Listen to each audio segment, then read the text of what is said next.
Guys welcome back to my mini blog. তো আমরা শনিবার দিনকে হঠাৎ ছুটি পাওয়াতে অফিস থেকে চলে গিয়েছিলাম সিনেমা দেখতে। আমরা দেখেছিলাম একেন বাবু।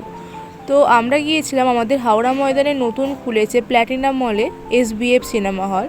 তো সেখানে আমরা গিয়েছিলাম। এটা একদম হচ্ছে হাওড়া ময়দানে মেট্রো স্টেশনের ঠিক উল্টো দিকে। তো আমরা তারপরে চলে গিয়েছিলাম সিক্সথ ফ্লোরের সামনেই উঠেই দেখবেন আমাদের SBF সিনেমা হলটা রয়েছে। এবং আমরা ঢুকে পড়েছিলাম নাগাদ 3:15। তো আমাদের শো ছিল 3:15। তো আমরা এখানে কিছু পপকর্ন আর স্প্রাইট নিয়ে একটু বসে পড়েছিলাম সিনেমা দেখতে। তো সিনেমাটা দারুণ হয়েছে, একেনবাবু সিনেমাটা অন্যগুলো তুলনায় এটা আমার বেশি ভালো লেগেছে। তো তারপরে আমরা চলে গিয়েছিলাম সিনেমা দেখে একটা ক্যাফেতে, যেটা হচ্ছে বাইট দ্য স্লাইস ক্যাফে। তো এখানে BTS থিমে সব পুরো ক্যাফেটা রয়েছে। তো আমার তো ফেভারিট BTS, আপনারা জানেনই। তো আমরা সেখানে গিয়ে খেয়ে নিয়েছিলাম হচ্ছে একটা র্যামেন, নর্মাল কিমচি র্যামেন নিয়েছিলাম। আর নিয়েছিলাম হচ্ছে corndog, half chicken half cheese corndog, আর হচ্ছে তোবকি।